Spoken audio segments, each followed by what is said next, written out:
Ce n'est pas toujours celui qui a les meilleures notes qui est le meilleur élève. Être un bon élève, c'est bien plus qu'avoir de bonnes réponses. C'est une manière de se comporter à l'école, une façon d'aborder les difficultés, une attitude face aux autres et face à soi-même.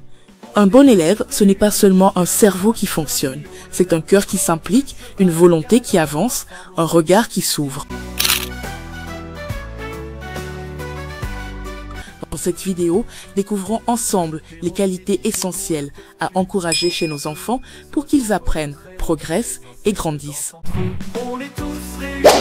La motivation, c'est le point de départ. C'est ce qui donne envie à l'enfant de se lever chaque matin pour aller à l'école, d'ouvrir un cahier, de faire un effort. Un enfant motivé n'a pas peur d'apprendre parce qu'il sent que ce qu'il fait a du sens. Il comprend qu'il avance pour lui, pour ses rêves, pour son avenir. Mais cette motivation ne vient pas toute seule. Elle se construit et elle se soutient. En tant que parent ou éducateur, on peut y contribuer simplement en l'aidant à se fixer de petits objectifs, en célébrant chaque progrès, même minime, et surtout en lui montrant que ce qu'il fait à l'école nous intéresse vraiment. Un élève motivé n'est pas toujours celui qui a tout bon, c'est celui qui veut apprendre, qui a envie d'essayer, qui garde l'énergie d'avancer. Et ça, c'est déjà une grande victoire.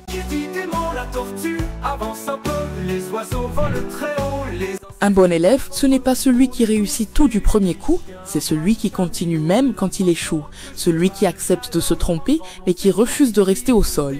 La persévérance, c'est cette force intérieure qui pousse à recommencer, à chercher une autre façon, à ne pas abandonner devant la difficulté.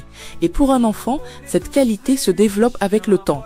Il a besoin de savoir que l'erreur n'est pas une honte, mais une étape. Il a besoin de sentir qu'il n'est pas seul, que ses efforts comptent plus que ses résultats immédiats. Les parents et les enseignants peuvent beaucoup faire en valorisant l'effort plutôt que la perfection, en encourageant à essayer encore et en accompagnant l'enfant dans les moments de doute. Car un élève qui persévère, c'est un élève qui apprend vraiment. À jouer sous le grand ciel. La curiosité, c'est cette petite flamme qui pousse un enfant à poser des questions, à chercher, à comprendre ce qu'il ne connaît pas encore. Un bon élève ne se contente pas de répéter ce qu'on lui dit.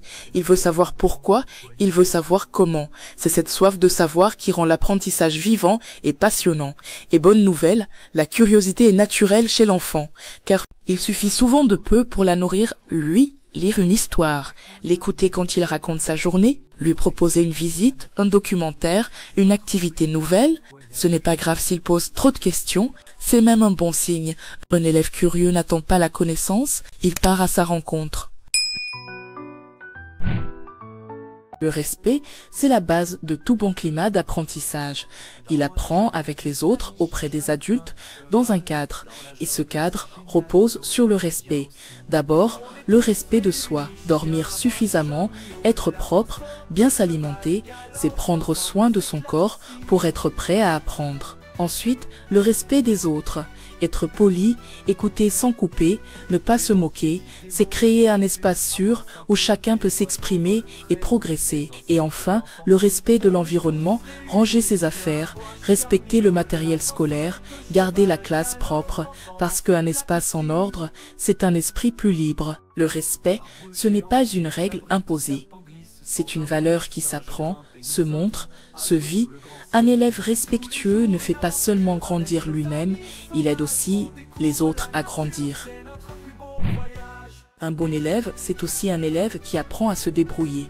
Pas parce qu'il doit tout faire seul, mais parce qu'il sait faire sa part, sans attendre qu'on lui tienne la main à chaque instant. L'autonomie, c'est savoir s'organiser, préparer son sac, gérer son emploi du temps, se mettre au travail sans qu'on le rappelle sans cesse.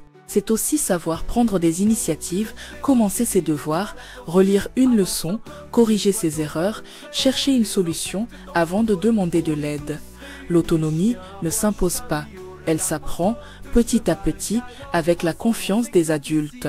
On aide un enfant à devenir autonome quand on lui confie des responsabilités simples, quand on le laisse faire même s'il se trompe, quand on le pousse à réfléchir par lui-même. Un élève autonome, c'est un enfant qui prend peu à peu les commandes de son apprentissage. Et ça, c'est une vraie force pour l'avenir. Être un bon élève, ce n'est pas seulement aller à l'école, c'est comprendre qu'on a un rôle à jouer, un travail à faire au quotidien. Comme un adulte a un métier, l'enfant aussi a ses responsabilités.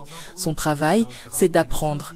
Et pour ça, certaines attitudes sont indispensables. Un bon élève est attentif en classe, il écoute, il participe, il pose des questions quand il ne comprend pas, il fait ses devoirs, il les rend à temps, il prend des notes, il revient sur ses erreurs, il cherche à s'améliorer. Et surtout, il comprend que tout cela n'est pas une punition, mais une chance d'apprendre, de progresser, de se construire. Faire son travail d'élève, ce n'est pas être parfait. C'est être présent, engagé et prêt à donner le meilleur de soi-même. Les notes ne disent pas tout, ce sont ses qualités, la motivation, la persévérance, la curiosité, le respect, l'autonomie et le sens du travail qui construisent un bon élève. Ces qualités forgent non seulement l'enfant d'aujourd'hui, mais aussi l'adulte de demain. L'éducation est bien plus qu'une simple étape scolaire, c'est le pilier fondamental pour changer le destin d'un pays. Alors, aidons nos enfants à grandir avec ces valeurs, à apprendre chaque jour avec enthousiasme et responsabilité. Parce qu'en les soutenant, nous construisons un avenir meilleur pour eux, pour nous, pour tous. Merci de m'avoir suivi jusqu'au bout. Si ce contenu vous a plu, n'oubliez pas de liker, de vous abonner à la chaîne et d'activer la cloche pour ne rien rater. À très bientôt pour d'autres vidéos utiles et inspirantes.